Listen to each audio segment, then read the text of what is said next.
කොහොමද ඉතින් ඔයාලට? ඔයා දන්නවද අපි නොදැන කරන පොඩි මිස්ටේක්ස් ටිකක් නිසා අපේ ලයිෆ් එක ගොඩක් ස්ලෝ වෙනවා කියලා.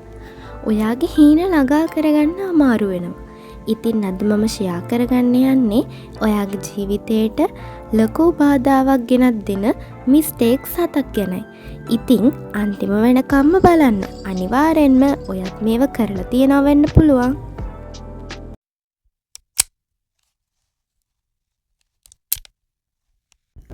පළවෙනි එක තමයි ඕවර් තින්කින්.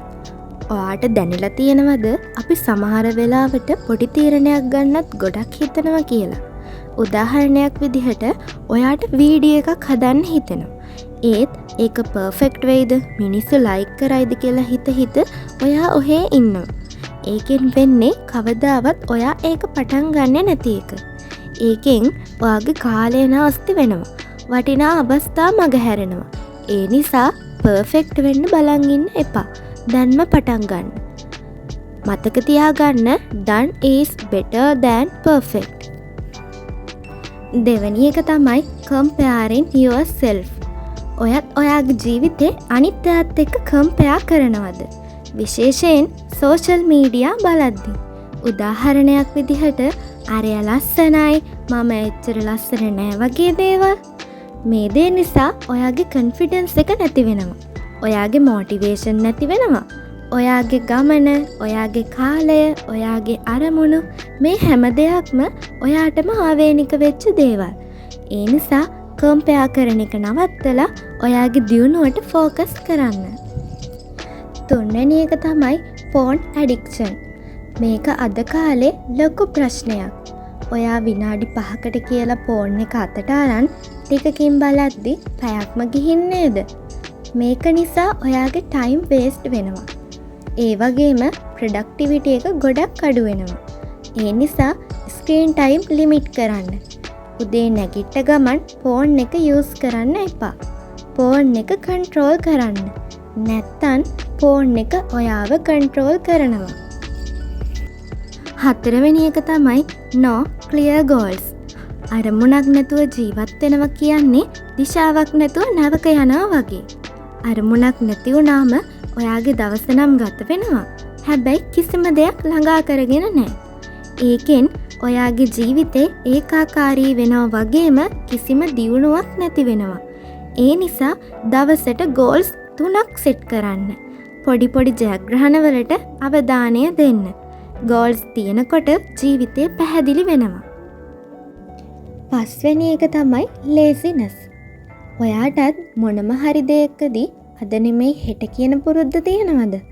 උදාහරණයක් විදිහට ඔයාට වර්ක්අවුට් කරන්න හිතෙනවා. ඒත් ටිකකින් හිතෙනවා එක්ක හෙටම ස්ටාර්ට් කරනවා කියලා. මේකෙන් ඔයාගේ හීන වගේම සාර්ථකත්වය ළඟා කරගන්න එක ප්‍රමාද වෙනවා. ඒ නිසා 5 minute rule use කරන්න. ඒ කියන්නේ විනාඩි 5කට හරි දැන්ම පටන් ගන්න. පටන් ගත්තන් පස්සේ මොටිවේෂන් නිකම්ම එනවා. එතනින් එහාට ඒ දේ ඔයාගේ පුරුද්දක් වෙනවා. හයවෙනි එක තමයි නෙගටිව් තින්කින්. හැම වෙලාවෙම ඔයාටත් මේක මට බෑ කියලා හිතෙනවද? මේක භයානක මානසික තත්ත්වයක්. ඔයා උත්සාහ කරන්නත් කලින්ම පරාද වෙනවා. මේ නිසා කවදාවත් ඔයාට ඔයාගේ වර්ධනයක් ඇති කරගන්න බෑ. ඔයාට කොන්ෆිඩන්ස් එකක් ඇති වෙන්නේ නැහැ. ඒ නිසා ඍණාත්මක සිතුවිලි අයින් කරන්න. මට බෑ වෙනුවට මම try කරන්නම් කියලා හිතන්න. ඔයාගේ මයින්ඩ් සෙට් එක චේන්ජ් වුනහම ලයිෆ් එක නිකම්ම චේන්ජ් වෙනවා. හත්වෙනි එක තමයි giving up too fast.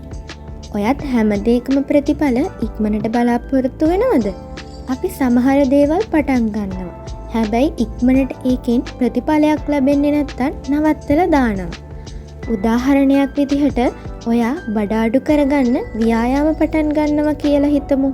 හැබැයි දවස් 2කින් ඔයා ඒකේ ප්‍රතිඵල බලාපොරොත්තු වෙනවා. එහෙම නොවුණු ගමන් ඔයා ඒක අතහැරලා දානවා. ඇත්තටම සාර්ථකත්වයට කාලයක් යනවා. ඒ නිසා දිගටම ඒ දේ කරගෙන යන්න. විශ්වාසය තියාගන්න. ජයග්‍රාහකයෝ කවදාවත් අතරමඟ නවතින්නේ නැහැ. ඉතින් මේවා තමයි ඔයාගේ දියුණුවට බාධා වෙන කරුණු. ඔයා මේ දේවල් ගැන සැලකිලිමත් වුණොත් ඔයාගේ ජීවිතේ ලොකු වෙනසක් වෙනවා. ඉතින් ඔයාලගේ අදහස ලස්සන කමෙන්ට් එකකින් දාලා තවත් මේ වගේ වීඩියෝ බලන්න මාව සබ්ස්ක්‍රයිබ් කරන්න කියලා ආදරෙන් ඉල්ලනවා.